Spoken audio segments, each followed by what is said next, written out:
Hey there, intellectual listeners. Are you looking for something interesting to read? I know I'm always looking for something new. And if you love political incorrectness, and if you love satire books, heck, if you just love free speech, then choose The Seduction of Anita Sarkeesian. It's available on Amazon, iTunes, and elsewhere. Hurry and get your copy before more prudes ban this very interesting book. Welcome to the 183rd episode of the IntelleXual Podcast. I'm your host, Dave Dawson. Thanks for joining us on what is the first, in a long time, the first IntelleXual Threesome that we've had in a very, very long time. Whitney and Mike Peterson joined me at the Omni Hotel this week. I was working down there on a gig, and we squeezed in an hour of time to sit down and chat. And we had hoped originally to do a full-fledged Oscar preview episode this week, but to be honest with you, none of us have seen enough of the movies to make it matter. So we told Allie Lennox, our resident Oscar expert, to go ahead and stay home this week. We'll reconvene with her probably late next week to do a post-Oscars recap show. But instead, we did an intellectual threesome, so 3 intellectuals gathered, and we talked all things intellectual. We did talk a little bit about the Oscars, but we got into some long discussions about Netflix and the series that Netflix has been putting out, and HBO. We talked about Waterworld, and not Waterworld. Yeah, I'm tired. I've been sick this week as well. Westworld. So we talked about Westworld, and it's a interesting talk. We also talked about Lost, the classic series Lost, quite a bit, and my view on that and how that series ended. And Whitney had never seen the entire series, and we talked about the kind of historical significance of Lost in television, society, culture, whatever you want to call it. It's just an interesting discussion. It's a fun one. We had a good time, and it's coming to you now. Look this coming week as well for a really cool new episode with The Walking Dead's Cooper Andrews. He plays Jerry in The Kingdom. He's a wildly appreciated fan favorite character from this new season, which, hasn't been the most widely well-received season, but there's been one thing that's been unanimous with viewers, is that everybody loves Jerry. And by default, everybody loves Cooper Andrews, and we've got him on the Intellectual Podcast next week, so tune in. And here we are, an Intellectual Threesome, the 183rd episode of the Intellectual Podcast. Talk hard and enjoy the mindgasm. The Intellectual Podcast starts now. It's a Thursday in San Diego, and I'm sitting in the Omni Hotel near Petco Park with Whitney Wegman. Hello. And Mikey P. What's up? Also known as Mike Peterson. You almost did it. I almost did it. Inside joke. Yeah. All right, I missed it. I'll keep it inside. I'll tell you after. Okay. All right. So we were planning on doing like a big Oscar pre-show like we did last year. Only, I don't know, we're all busier this year somehow. Some like thing happened recently that kept a lot of us busy, and You are the only one that actually watched any of them besides La La Land, I think, is the only other one that I've seen. Yeah, I watched a few of them. Sunday I bought this Regal like film festival pass for $35. Mm-hmm. It was like good for the whole week to go see all the Oscar nominated films all week long. Oh, that's awesome. They had like 4 screenings a day of different films in the Oscar contention. They're not doing that anymore, are they? Well, they only had the tickets available for it was like that morning, and they were all sold out by the afternoon. Yeah. So they only sold so many of them. But I grabbed one, but I haven't been able to use it yet because I got sick Monday. Actually, I was sick Sunday night. I was sick all day Monday, and then I've been working here at the Omni ever since. So now, what are all? But they're still good till the ticket's still good till Sunday. I don't know. Maybe I'll catch a couple movies. You should try to. What are all of the Oscar-nominated movies this year? Moonlight. Moonlight. Yep. Obviously, La La Land. Manchester by the Sea. Yep. I don't know. I'll pull it up. Talk amongst yourselves. So I've seen none of those. I've only seen La La Land. I really wanted to see. Did Hell or High Water get nominated? Yes, I think it did. Oh, and the other one is the war flick, Hacksaw. Oh, Hacksaw Ridge. Hacksaw Ridge. Yeah. The Hell or High Water.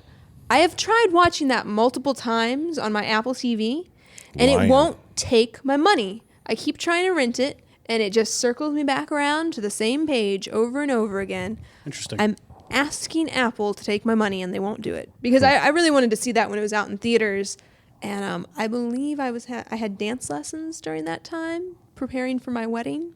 We were doing ballroom dance lessons, so we missed out, and it looks great. It's like modern day Western.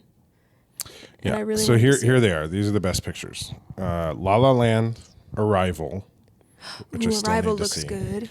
Lion, Hell or High Water, Hidden Figures, which is wonderful.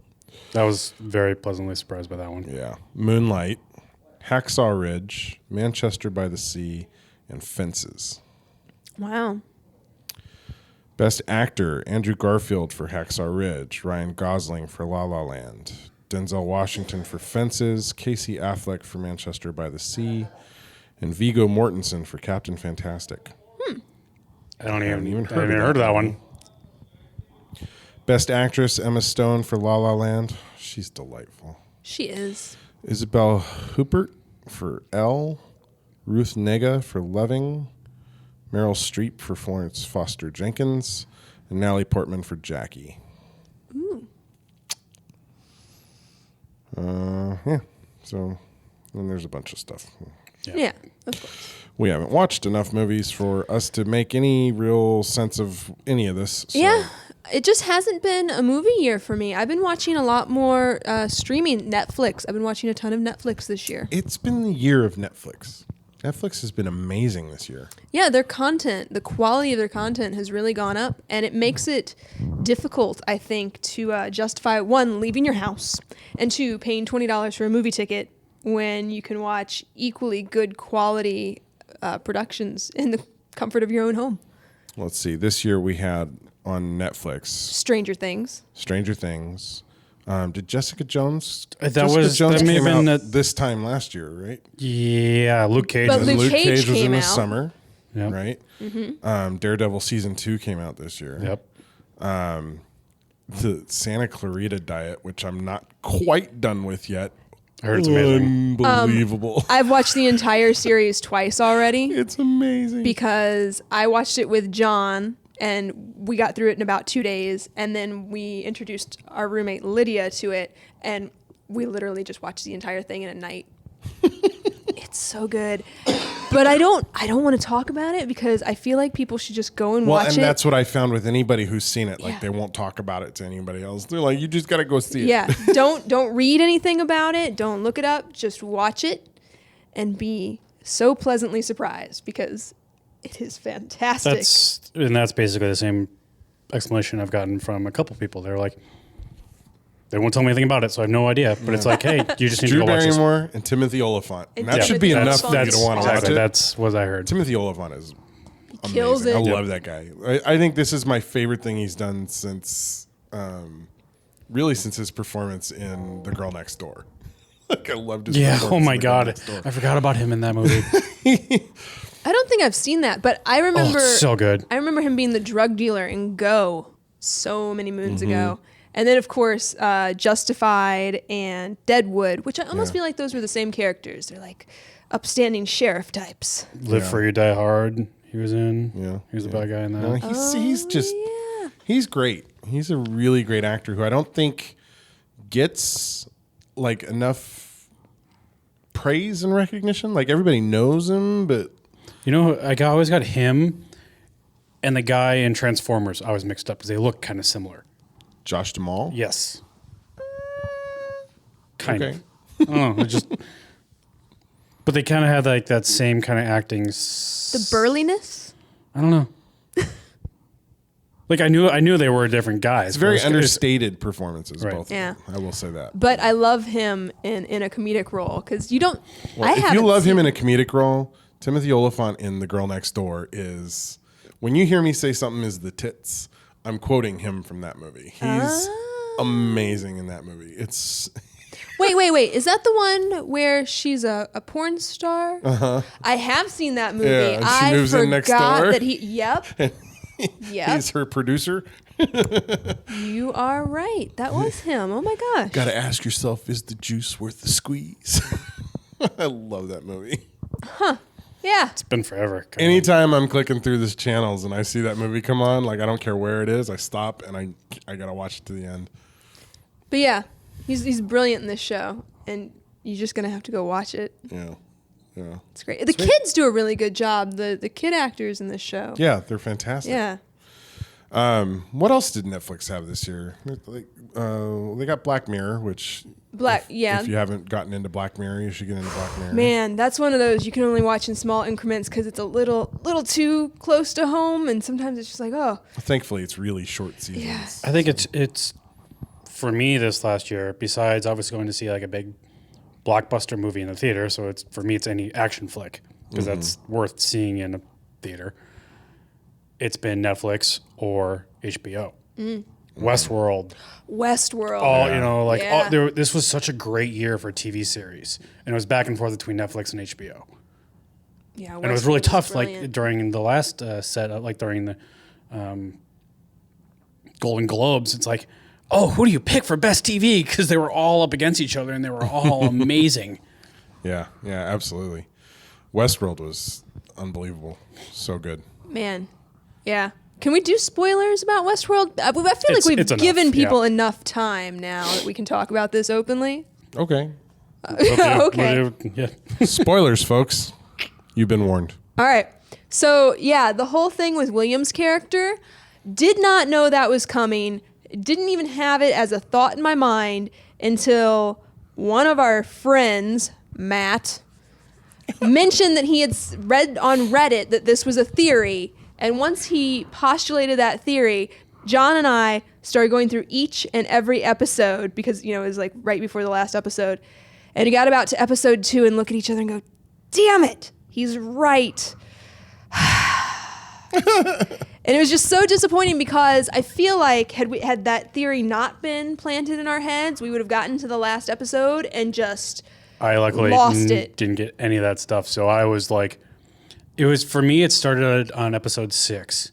That's where things really start to twist around with time and characters being like Bernard, obviously, and all that. But it's like, when that hit, it was just like, holy shit. Once they started, it was like an episode or 2 before the final episode, they started kind of reiterating that the androids don't view time the same way humans do. Like, I think that their was memories are as real to them as the actual time. Once they started saying that, then I started kind of piecing things together on my own. So I wasn't as like completely like blown away in the last episode, but I still loved how it unraveled. And the titles gave little hints to things because I think the episode you're talking about is By Camera Mind, and so just in that title, it's like, oh. Okay. All right. Thank you for that hint, HBO. I try not to look at it. Sometimes it's hard, but I try not to look at titles because that can happen. Mm-hmm. I also stream most of my stuff illegally, so all it has is S01 episode 10. He didn't mean that. He didn't mean that. I wish though that actually I have HBO. So I think that there's another series that I just started watching. It was on a little while ago. Wayward Pines, which was actually, it was written by the Duffer Brothers, so the same guys who did Stranger Things. And I'm coming to realize that their tactic in writing anything is to just throw everything against the wall. Like, Stranger Things is all things 80s. They just threw it against the wall. And Wayward Pines, I feel like, is all possible genres because you start out and it's a mystery. And then as you get further into it and you start figuring out what's going on, it becomes like go after the terrorist 24-esque sort of thing. And then once that's resolved, it becomes a damn zombie movie. And so they just threw everything at the wall, but they play a lot with what time period you're in, and as the audience, where you are in time versus where the characters are in time. And I think had I watched that first, I would have had more clues on Westworld, but I didn't start watching that until recently. I think they aired that back in like summer 2015 or something. They have 2 seasons now. Okay. So it's worth a watch. First season I thought was really excellent. Matt Dillon was in it. And then second season, we'll see where that goes. Have you watched OA? I have. Because I've been hearing nothing but good things about that. Yep. I have mixed feelings about it, to be totally honest. You're the first person to say mixed feelings for me. I love Britt Marlin, the woman who wrote it and also stars in it. She's written some amazing, amazing movies, like the film The East I really liked. Mm-hmm. But I have mixed feelings about this one, and maybe season 2 will reveal more. But yeah, right now I'm on the fence. Great performances, but I'm on the fence about where the story is going. There's one TV show coming this year that I'm looking forward to like no other. And it's the return of Twin Peaks. I know a lot of people who can't wait for that. I'm so excited for the return of Twin Peaks, and I have no idea how David Lynch is going to bring that story back 25 years later. Like, now, are they so exciting? Are they starting it from the beginning, like reboot, or no, yeah, like a reboot, or it's the continuation of the story. Interesting. So a whole mess of the original cast is back, and you know they were playing kids, a lot of them 25 years ago, even though they were like 30 or whatever. So they're all in their 50s now. I like how. Is it going to be on Netflix? Is it straight to Netflix, or is it? It's Showtime. Okay. I like how, like, because Netflix has done that a lot with a lot of shows that were canceled 5-10 years or later. Like Full House, Fuller House, Gilmore Girls. There's like the camping one that Paul Rudd and all. Oh yeah, I'm totally blanking on the name of it. Red Hot Summer. Yes. Yeah, that's good. yeah, no, it's hilarious. But it's like I love how there's now a venue for these shows that may come back. Yeah. Hashtag Save Chuck. I was gonna say Firefly. But. Ooh. Well, but they already did the film, so I guess they could do continued stories. Did you see the news from Fox this week? Yeah, I did. A little bit of head of programming or whatever at Fox said we'd absolutely entertain the idea of reviving Firefly, but only if Joss Whedon's the one doing it. Which makes sense because he dropped the gauntlet. But what would they do? Like prequels? Because I can't watch that show without Wash being a part of it. Love you, Alan. It's sci-fi. There's any number of ways to bring Wash back. He was my favorite character. I was upset for weeks after watching the movie.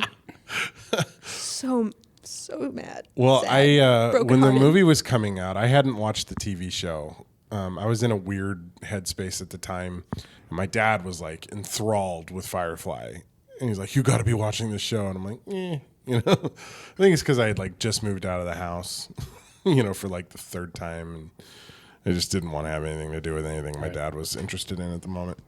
And I was like, and it was kind of fun to egg my dad, like, I'm not that interested. He's like, no, it's like the new Star Trek. You got to watch it. I'm like, And then finally I heard the movie was coming out. And of course I'm a huge Joss Whedon fan, and by then the show had been canceled. And it was like, I felt like a heel for not supporting one of the writers that I adore, So I bought the whole season on iTunes and played it on my video iPod when we were flying because my uncle died, and we were flying to Indiana to attend his funeral, and so I kept myself entertained on the plane, watching on a 2.5-inch screen. Wow. The whole first season of Firefly, right? So I could prep myself to watch the movie, and like even on a little 2-inch screen, I was just like, why did I not watch this when it was on the air? What is wrong with me? You know? I didn't watch it till this last year. Oh, Really? man. That same thing where it was kind of like me being a huge sci-fi. Like I kept hearing, you gotta watch Firefly. You gotta watch it. You gotta watch it. You gotta watch it. Yep. And it's like just one of those things that just kept, okay, sure, I'll watch it down the road. And I just kept forgetting about it. And finally, I sat down and watched it. And it took me about 3-4 episodes to get into it, like most TV shows, right? Yeah. But yeah, absolutely. And once you grok it, it's just like, oh, this is fabulous. And remembering too that this was 90.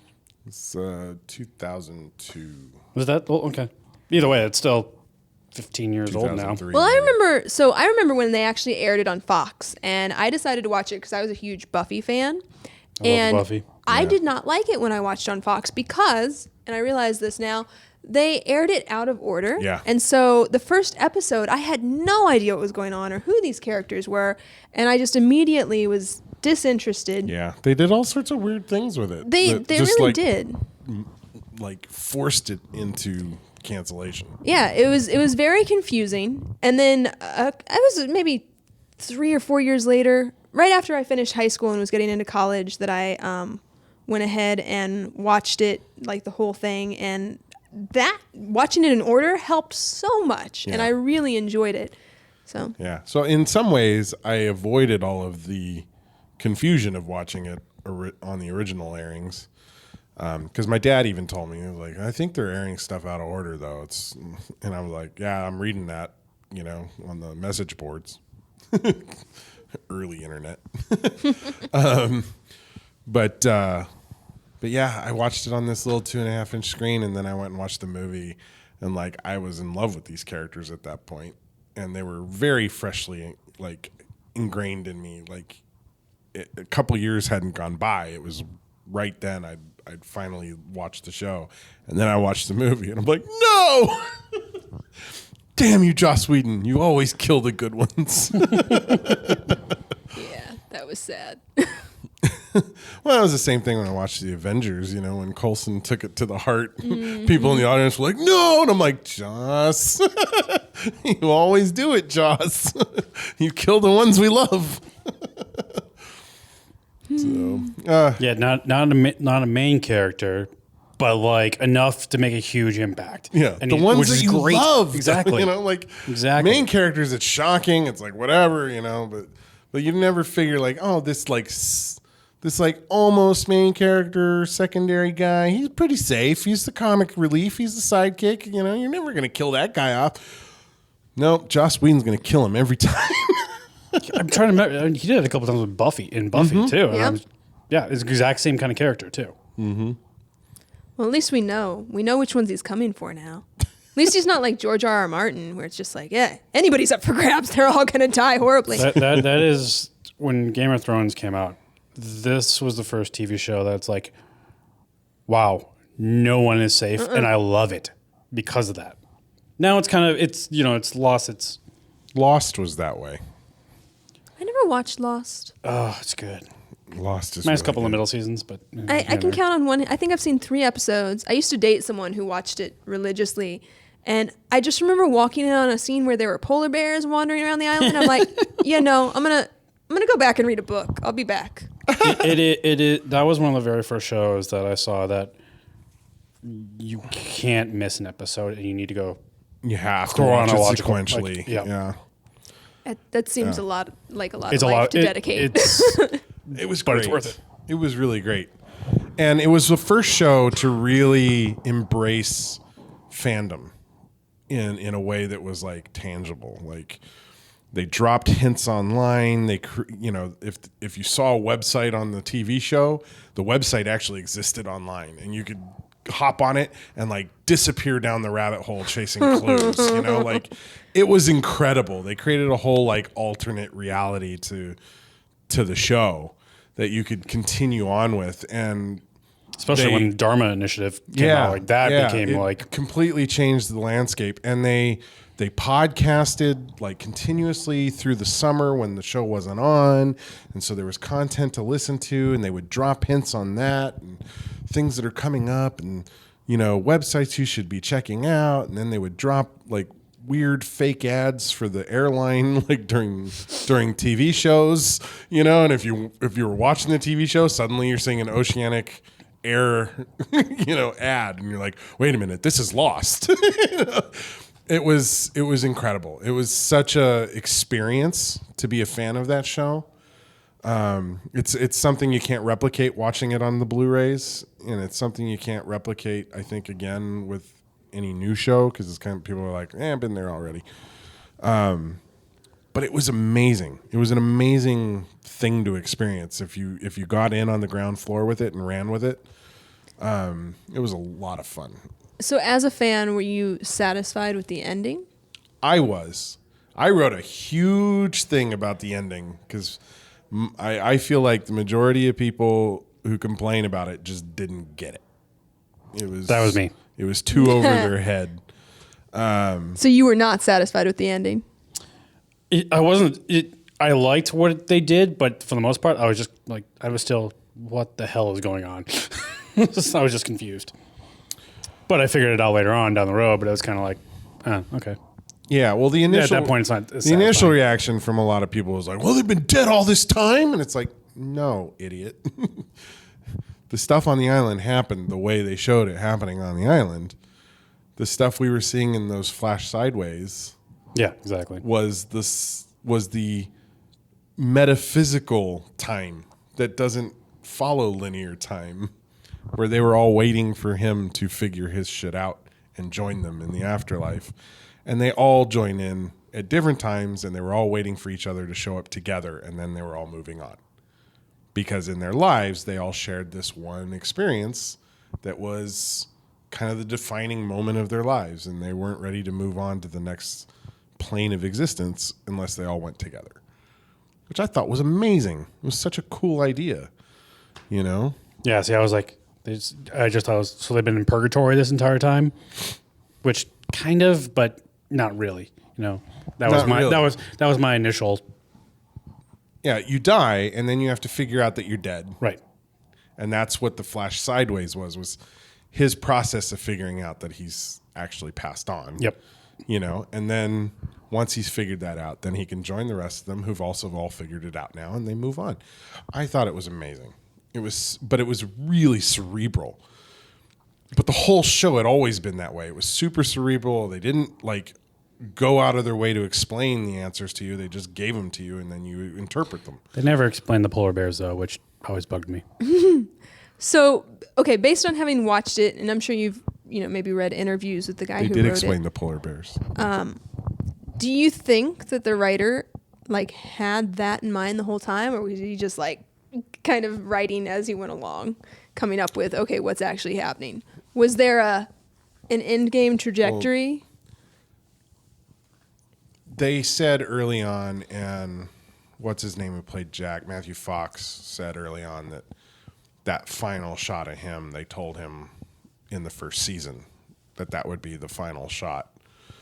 I believe that, but how you get from point A to point B when you don't know how many years you've got to tell? Because it was 10 seasons, wasn't it? No, it or 8? It ended up being 7. No, it was 6 seasons. Okay. But the 4th season was when the writer's strike happened. So it was a bit shortened season, and it was during the writer's strike that they secured the deal to end the series at a certain point. And they wanted to do one more season, but ABC got them to agree to 2 seasons, with the last 2 seasons only being 13 and 16 episodes. Got it. And it was really interesting to hear that, because one of the complaints of season 2 and 3 was that people felt like there were a lot of episodes that were just treading water, like they were just filling time because they had to tell 24 episodes. Yep. And that's where I get to the, how much of a roadmap did they really have? It's like, well, when you don't have a definitive end date to your show, how can you have a roadmap to the end? Yeah. I think that's a nice thing about the Netflix shows and the HBO shows. They're short seasons. They're it's definitive. Like 10, 13. Yeah. They're that like kind of European model of anywhere from 10 to 13 episodes. And that's typical of any pilot for any season for the most part. Yeah, but in America, the way the shows are geared up is they get a 13 episode order, which is half a season, and the goal is to get a pickup for a back half. Oh, for 26 then. So you're looking for 22 to anywhere from 21 to 24 episodes generally of American television. Back in the day, it was like 26 episodes. It was half a year. And that's a lot of storytelling to tell. And a lot of quick shooting. A lot of quick shooting and a lot of long quick days. writing and So I like the 12 episode seasons. I've been watching a lot of British shows the last 10 years or so, and I like the writing on the 12 episode seasons. They seem to be able to take a little bit longer time fleshing out the stories, fleshing out the characters, getting that stuff straight before going into production. And most of those are also an hour-long show or Yep. whatever, 50-some minutes, whatever it is. Well, and if But we're talking about Netflix or something, an actual Right. hour. Or longer. I mean, some of those House of Cards episodes go an hour and 15, hour and true. 18. They go as long as the story dictates it needs. 'Cause that's they're what's not under the supposedly constraints. Game of Thrones this season coming up there. It's shorter. There's 7 episodes. Been there going to be an hour and a half. Yeah. But I was inquiring about The Lost because one of the shows that I've been watching, but I'm a little concerned about, is The Leftovers. It's written by the same guy who wrote Lost. Damon Lindelof. I believe so. And it's interesting, but I wonder if they have an end game for it, because there are definitely moments where I'm like, do they know where they're going with this? Well, it's really interesting if you watch Lost and think from a production standpoint, watch Lost. You can tell in season 1 that they had this bold pilot, and the pilot is still amazing. I still argue that the pilot is one of the groundbreaking hour and a half pieces of television in American history, because it was just riveting. And for me, most pilots that I watch they're okay, right? They're not. Yeah, this was cinematic. Absolutely. It was like nothing else I'd seen in a pilot ever. I was like, damn, this show's going to be incredible. And then they felt like they had kind of like a general idea of mystery and intrigue stuff that they wanted to introduce on the island, and they started running with it. And then about 3/4 of the way through the first season, you started to feel like, they're not sure where they're going with it. Like, they're treading water now. And they were doing the flashbacks and whatever, and all of that was entertaining, but there was a point where it was like, okay, they're not sure if they're going to get picked up for season 2, and they're just kind of like waiting to hear. You could kind of tell where those moments happened. And then season 2, there was a big reveal at the end of season 1, and then season 2, they kind of get their way into that big reveal, and Same kind of thing, yeah. And then it was the same kind of thing. The beginning of the season had a lot of pace, and then it fizzled in the middle, and they were kind of sorting things out, and then it was like, oh, they're going to get a season 3, and then the back half of the last 4 or 5 episodes had a lot of momentum again. And then season 4 happened, and you had the writer's strike, and that really changed the face of that season all the way around. But when they came back from the writer's strike, they knew where their end date was. And the whole show took a completely different tack when they came back. And they went balls to the wall sci-fi zaniness when they came back.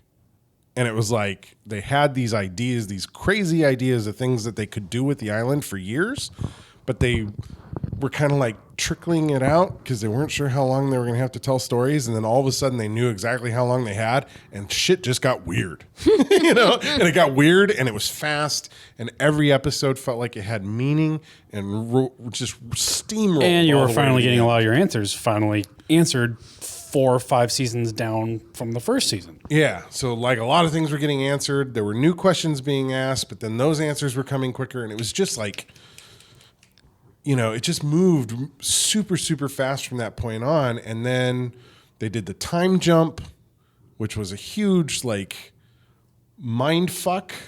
Yeah. All of a sudden they're in the past. And then, they move back, and then the flashbacks stopped being flashbacks. They became Flash sideways. And it just became this whole thing that was just like, wow, now that they know where the end is, like it was balls to the wall storytelling from that point on. Well, I think in this conversation, you've answered a lot of the questions on why streaming services like, Netflix and Hulu and Amazon have been taking off so well, because they know how long they have to tell a story. Exactly. And they have those shorter episodes. So that form of storytelling, obviously, because it's drawing a lot of people to watch it, seems to be the way to go. Yeah. So I wonder I think it really works for the storytellers because they're picked up for their season. They know they've got X number of episodes that they're going to do. They're not gambling on whether they're going to get a pickup or not halfway through making that season. Mm-hmm. This is our season. Give it everything we've got. And every season feels that way, which is really cool on the streaming services. That's what it feels like. And on HBO, it's the same sort of thing. HBO is not like ordering a season of 12 episodes and going, well, at six we're going to see. Well, and once they know they have a good show, it seems like they've been ordering further out. Like Game of Thrones knew that they had we're going to X amount of seasons. 2 seasons ahead. Exactly. Now. We're going to pay for 3 seasons ahead now. So. Yeah, so I mean, I really like that as a production person. I can see how that's a better environment to do your show in. I wonder if more networks, like primary networks, will pick up on that pattern and start to do that as well.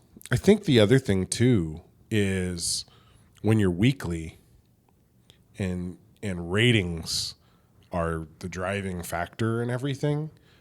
You get all the studio people getting nervous about the ratings. And so they're going to step into your production and start saying, hey, this isn't working. You need to get your numbers up. You got to do this. You got to do that. Whereas the streaming people, because they're just shooting everything first and then it's all being released later, they don't have that kind of continual instant feedback on whether the show's working or not,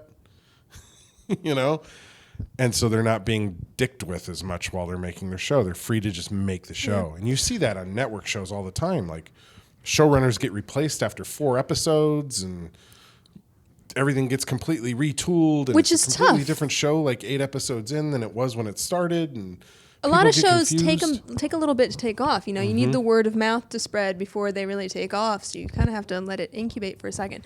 But on the flip side of that, I can think of one Netflix show that, man, it would have been nice for them to have gotten some feedback. Have you guys ever watched Hemlock Grove?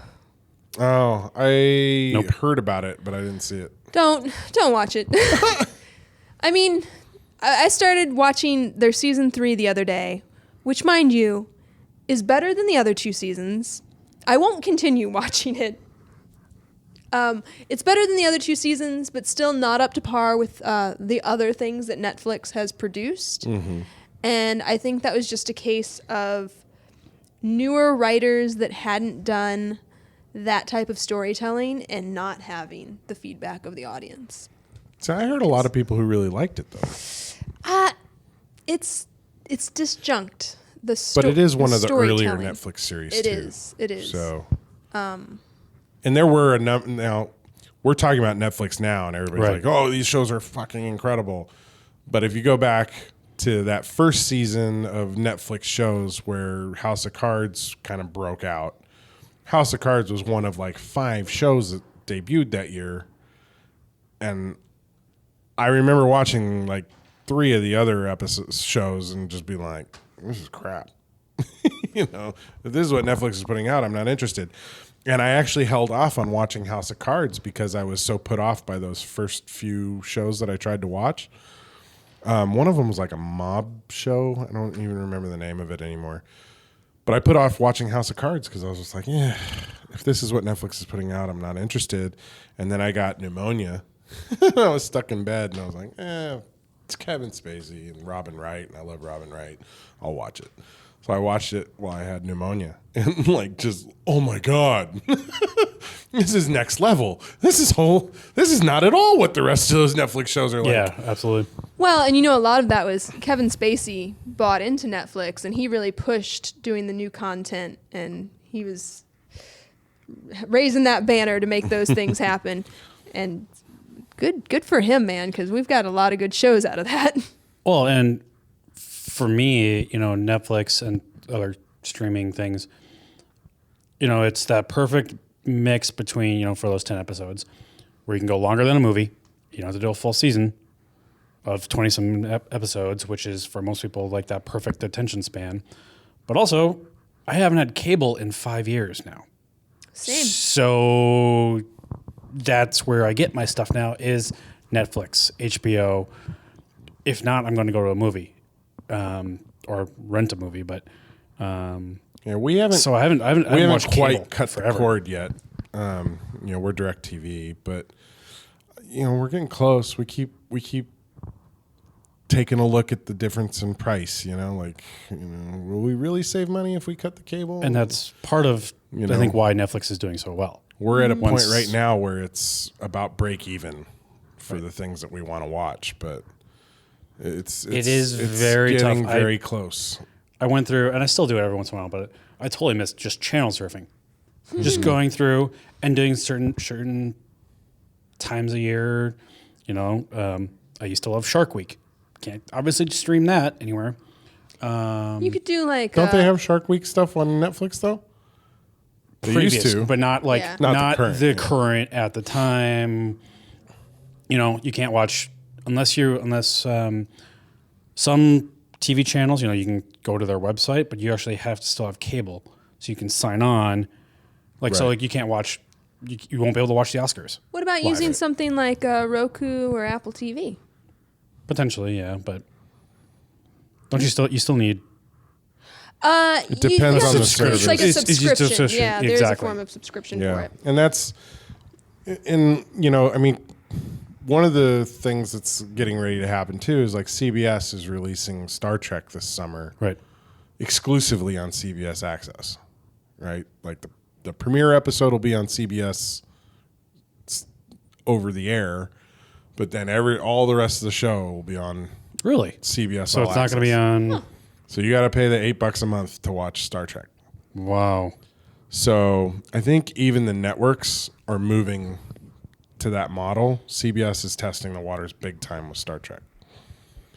I'm going to have to pay it because I can't miss Star Trek, but I'm looking at that and I'm going, well, if I'm going to have to pay for CBS at $8, to see the things that I want to see. And that gives me access to the stuff that they're showing on broadcast. Yeah. Well, then cutting the cord starts becoming even more tempting. Like, just pay more money for better bandwidth on my on my internet. I always wish cable would let you pick packages depending on what channels you actually want. Not just, here's 400 channels, which all I watched was 10 of them. Like, I just want to buy these 10 channels. That's it. Yeah. The argument is you pay more that way. Yeah. Because at a la carte, you're paying premiums for individual channels because then they can't do bulk pricing. Right. Every subscriber gets all these stations, so all these stations are technically being viewed by more. One thing that always bugged me, you go to your TV guide too. Like, I wish they would gray out any channel you don't actually have. Oh, you can do that on the DirecTV box. Yeah, not normal. It's awesome. That would be sweet. That would have been it's so awesome. much time You saving. go into the settings, you're like, dim any channel I don't actually subscribe to. It's cool. Yeah. Convenience of technology. It only took how many ever years? Well, the other cool thing that I've got going right now too, because I'm a DirecTV subscriber and I'm an AT&T customer, is on the DirecTV app I'm able to do data-free streaming of my DVR and my TV on my iPad. Yep. So like now when Teresa and I are going and doing workouts at Planet Fitness, like I'm not having to watch the stupid screens they've got there. I put my iPad on the treadmill. How does that not use data? It recognizes that you're using the DirecTV app. Okay. And that you're accessing through an AT&T networked device. And it says data-free streaming.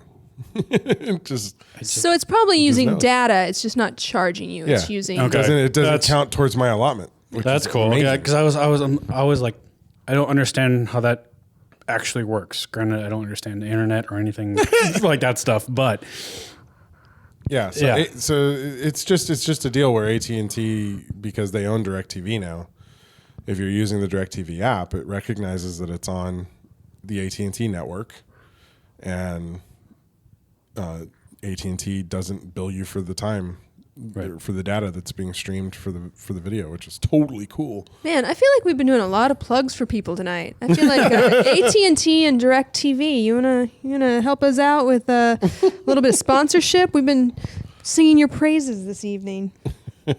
Oh, that'd be great. Dig into some Death Star money. But no, so Film Week happened. The red carpet was awesome. Film Week did happen. The red carpet was a lot of fun. I was a enjoyed little bit of a stress ball when it started, but I settled in. It was a lot. We had so many people come through the red carpet. I think more than maybe we anticipated, but it was. I don't know if it was more than we anticipated. It was. People just kind of showed up. They didn't show up exactly when they were supposed to. So. Well, that's just the nature of a red carpet. And I know some people didn't show up that were supposed to, and I think some other people showed up who we didn't expect, and so I think it all panned out to being right about the amount we expected, but it just took a while. I really enjoyed. People wanted to talk.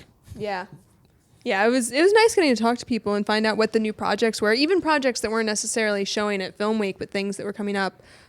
Like Larry Poole has his documentary about the bees, which I thought was really. I love that he is a beekeeper. I think that's. I was glad that he was able to come and do the red carpet because he wasn't supposed to be there, because he was supposed to be doing the bee thing.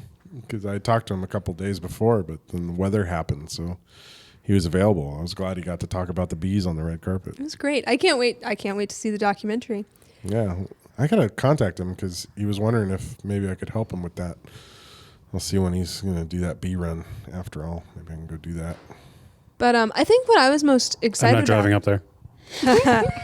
That evening was listening to the pitches upstairs. There were a lot of different individuals that are trying to get their productions made, and I thought there were some interesting pitches. There were some fairy tale things that seem like they're going to be coming out in San Diego soon. I thought that was cool. Awesome.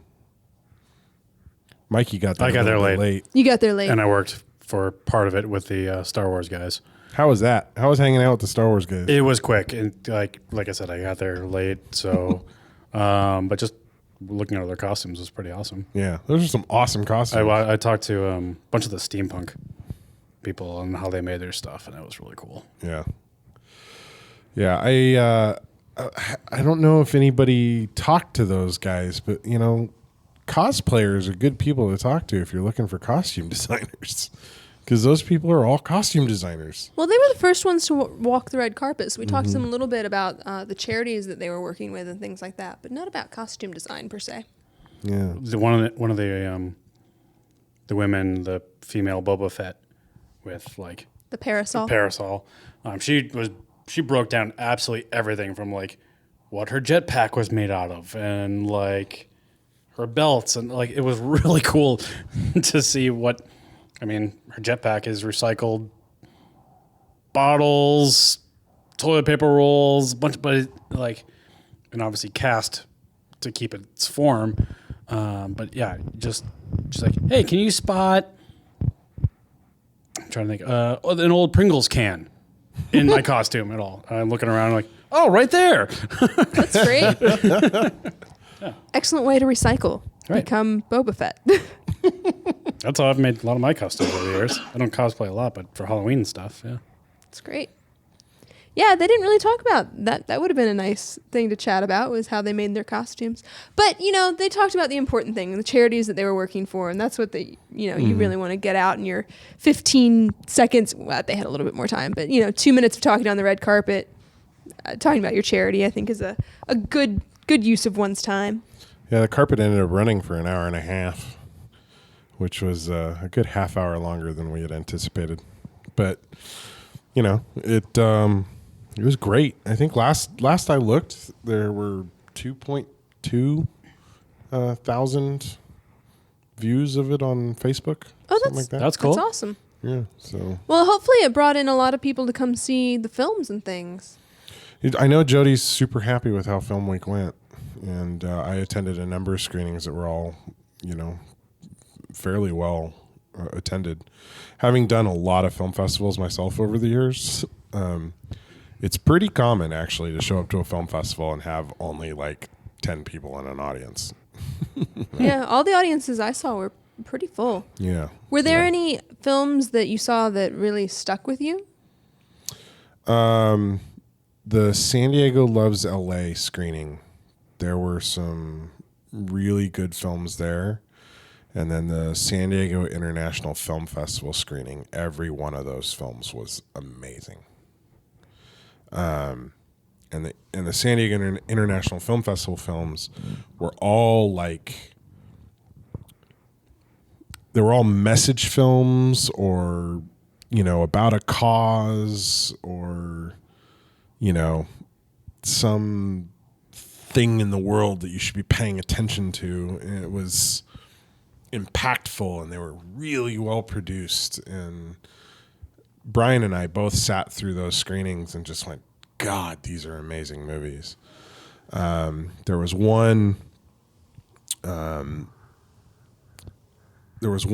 a terrorist, but he wasn't necessarily a terrorist. He was a guy whose family had been killed by American weapons during the war in the Middle East, and he came to America to avenge his family, and he is strapping on a suicide vest and prepping himself to go out. And as he walks out the door, he hits the timer on his vest, and the clock starts ticking, right? 15 minutes. And the clock shows up in the bottom corner of the screen and is ticking through the time. And they jump through that time as he's like moving through the city. So it's 15 minutes as he closes the door to his apartment. And then you see him like going up an escalator out of the subway, and it's down to like 12 minutes, and then he's like crossing the street and it's down to 8. Great way to build suspense. Yeah, it's very cool. And the whole time it's going tick, tick, tick, tick, tick, tick, tick, tick, tick, And then he walks into a restaurant, takes a booth, and the waitress is like offering him food and a menu, and he's like real nervous and doesn't want to talk to her, and he's sweating, and he's kind of eyeing everybody around him, and it's all the sounds of all these different conversations happening in the restaurant, and you're kind of seeing everything from his kind of disjointed and kind of rapidly changing viewpoint of different conversations and things happening in the restaurant. And when he first sits down, it seems like everybody in the restaurant's upset. Like all these white people are upset with each other, and these Mexicans are arguing at the main counter, and this little girl's being chewed out by her mom in the booth next to him. And, just all this stuff's just, and you're kind of like, yeah, these people are like horrible people. Like, and then as he sits there, the longer he sits there, you start kind of getting a clearer picture of everybody's deal. And like some of it is just like buddies joshing with one another. And the mother, is stressed out because of something else, but the little girl's really sweet, and she starts talking to him. And, she comes and sits in the booth with him and asks him all these questions, and he doesn't want to talk to her. But, she's the innocent. The absolute innocent, and it builds and it builds, and the clock is in the corner ticking at you the whole time. And it just builds to this point where you're like, oh my God, is he going to like stop this or not? And it ticks, ticks, ticks, ticks, ticks. And finally everybody kind of takes note that this guy's freaking out. And he backs himself up against a wall and he apologized to everybody, and the clock goes to 0 and it goes to black. And it's just wow. Damn. It was just like, wow. And Brian and I were just like, damn. You know, like, that was amazing. And the filmmaker for that film actually came down from LA and did the Q&A with Tanya Mantooth. And he's Egyptian. He's moved to the States like 6 years ago or something. Didn't speak a lick of English when he moved here. Now he speaks English. Now he's finishing film school. You know, this was like his thesis project for school or whatever. And it was incredible, you know. Wow. That's awesome. And so everybody asked him questions, you know, did you always know that he was going to go all the way through with it? And he's like, well, we all wish, but this is reality, right? Like, this is what really happens, you know. We all wish that they don't do it, but they do, you know. He's like, but I was trying to show that they're also people. We can't just label them as monsters. Yes, he's a monster, but he's also a person, you know. And he has reasons, and he has the way he sees the world and views things, and you know, it was really, really fascinating. I got to take this call. You guys talk amongst each other for a second. Well, so another film, I only got to see part of it because it was at the Film Commission. We were watching. It was undocumented. We're almost done here too. And I didn't get to see the ending, and I'm so bummed that I didn't get to see the ending because the beginning was so interesting. And Shane Allen is in that one, playing the president. Did you see Undocumented? I have seen it. I didn't see it this week, but I've seen it before. Okay, what happens in the end? Because I only got to see half of it, and I really want to know. Can we talk about it on air? I don't think so. I don't think we can spoil that one. Oh, man. Okay. It's not our place to spoil All right, a local filmmaker's film. All right, we won't spoil anybody's film, but you have to tell me later, and everyone should go out and see it, because I only saw half, and I was about to cry. It's a beautiful movie, so I would love to see the end, and I think everyone should go out and see it. So next time you get a chance, do you know when they'll be playing that again? I don't know. Do you remember who the filmmaker was that made it? Oh my gosh, no. I just know it was quite good and that Shane Allen was in it. Well, we'll have to ask Shane, and then we'll let everybody know. All right. Did you go to any screenings, Mikey? Just the 48, which that last film, that comedic film, I forget the name of it, because they showed kind of a best of 48 competition for the last, I think the earliest one was 2008 or 12? 2005. Was it? Okay. That was the last film. Was that? Okay. That's Dwayne Trammell's movie. I think we're thinking of the brothers or the friends that go on the robbing, and everything kind of goes wrong. But it was so funny. You were also a little bit out of it, so you may not remember. So just the writing in it, everything, and especially for a 48, I hadn't seen something that funny come out of San Diego in a long time. So I love that. But I did a lot of workshops. I went to 2 editing workshops, which was great. Both Mike Tao, Eric Addison, great guys in town. And then I went and saw What's the Vig for the very first time. I also saw What's the Vig for the very first time. Dude, it's not as bad as you can make it out to be. It's hilarious. Thanks. The dance routine The midway musical through, was that awesome. cracked me up really bad. But also, so I was waiting for Steve to come on, and literally there's a scene where he like peeks his head out from behind the trash can, and right after that I turned to David, I'm like, so when does Steve show up? I did not recognize him in that scene. I mean, after he comes back the second time, I'm like, oh yeah, that is Steve. But yeah, 12 years ago. 12 years ago. Yep. Yeah, he was what, 38, 39, I think, when we did that. Yeah. He definitely looks like a creeper in that film. Steve, you don't look like a creeper anymore. No, You look no. lovely, sir. No, I appreciate you guys coming out and watching What's the Vig. It was a good time. It was a really good time, and it was a lot more fun than I thought it would be.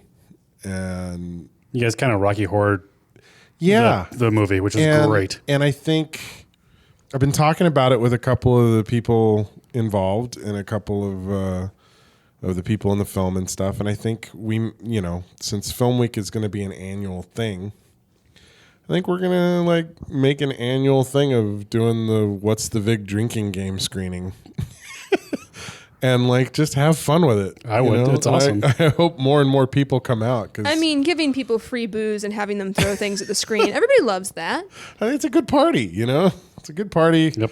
It's got enough people from the community who are still around in it, It's just fun. It was a fun time. And, we should have a cult film in town. Absolutely. Like a local cult favorite. We should have one of those. I happened to make a feature film 12 years ago. Why not you make it that one? I don't know anybody else who was making a feature film 12 years ago. Nope. That's true. So, it's not as bad as Mark and I and Steve and I tend to make it out to be, I You guys guess. are very self-deprecating. But it's not... I guess you have to remember, it occupied 14 months of my life. Making that movie. Yeah. And it was pretty much my full-time job for 14 months to make that movie. And it will never be as good a film as I would want it to be. But it'll also probably never be as bad a film as I make it out to be. So, it's somewhere in between. And I will say this, the screening at Film Week was the best experience with that movie that I've had since making it. Aww. That's awesome. So it was really lovely. And the cast, we all went to Rudford's across the street afterwards. And, we all sat there for another 2 or 3 hours just talking and enjoying it. And Landon Vaughn, the lead actor, didn't make it to the screening, but he made it to dinner. Aww. We got to meet his baby. 3-month-old baby, and it was a really special day. And thanks to Jody Silly for making that possible. Thanks to Kristen Chandler for actually coming out. I know Vig is her nightmare, but I think it was lovely to have a fun, enjoyable screening of that movie with people that I care about and people that I made the movie with. And I look forward to doing more screenings of it again, hopefully with more people just having a good time with it. It's so long ago, we can just enjoy the kind of we can enjoy the badness of it. We can enjoy the goodness of it. We can enjoy the kind of innocence of young filmmakers trying to make a feature film so long ago.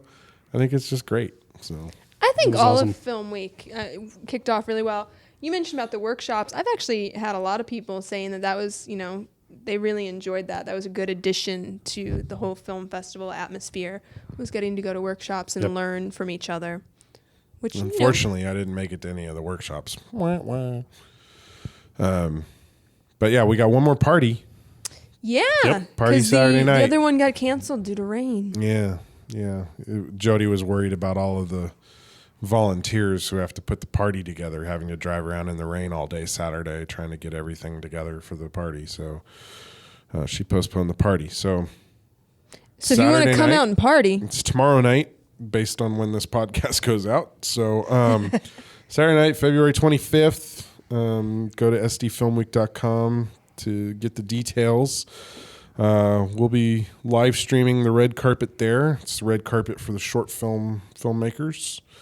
And the announcements on who wins awards for Film Week will be made. And the official announcements of the San Diego Film Award nominees for 2017 will also be made Saturday night. And I believe tickets are $25, but I hear tell you get drink tickets with that. So, yeah. Ding. So come out, have a great time. If it's anything like the gala, it'll just be a ball. So, I will be there for a little bit, but I got to bail out because I'm driving up to Palm Springs early Sunday morning for a gig. So, but I would love to see people there. I'll be there. Finish out film week. So, we are going to be chatting with Cooper tomorrow. Yes, we are. So our podcast next week will be The Walking Dead podcast, as well as we'll some weeks going forward, we will have 2 episodes of the podcast coming out, because we will have a regular episode, which next week for us will be Cooper from The Walking Dead. And we will also be putting out podcast versions of the Intellectual Talk Show, which debuts Monday on KSDY 50, as well as at our website, ixc.us. We will be releasing the show online simultaneously with the broadcast, so be on the lookout for that Monday night. Very cool. Our first guest on the official launch of the show is Jalen Moore. He's currently starring as Fishbait on the History Channel's new drama series 6 about the Navy SEAL team. And it's fucking awesome. If you're not watching that show, you need to be watching it now. I think there's 3 episodes left in the season. Yeah, it's almost finished. It's getting close to the end. And it's fucking great. It's a really good show. Again, one of those shows, like, they knew they had this many episodes to tell, and they shot it all, and now it's airing. So it's got that same kind of feel where everything's got motivation and moving where it needs to go, and nothing feels like it's treading water. Yeah, it's really great. And Jalen sat down with us and talked with us about going to Navy SEAL boot camp and being put through the ringer for a week to get a feeling, just a taste of what it's like to be a Navy SEAL. A lot of talk about that. That really had an impression on him. Yeah, that's the majority of the episode, but it's fascinating. It's fascinating talking to him about it. So check that out Monday night, 7 p.m., I believe. I'm still getting confirmation on the debut, what hour of the night we'll be in. Hopefully I'll find that out tonight. But yeah, ixc.us on Monday evening. Or if you're in San Diego and you have AT&T Uverse or a HD antenna, it's KSDY channel 50. So Mike, Whitney, thanks for coming down to the Omni to podcast with me tonight. Of course, man. Thanks for inviting us. And we will catch everybody hopefully at the party Saturday night. All right. See you guys. Adios. Ciao. Hello there, citizens. I am the terror that flaps in the night. I am the floaty that will not flush no matter how many times you try in the toilet bowl of crime. I am Darkwing Duck, telling you please, talk hard and enjoy the mindgasm. Whatever the heck that means. After all, you are watching Intellectual Podcast with your ears.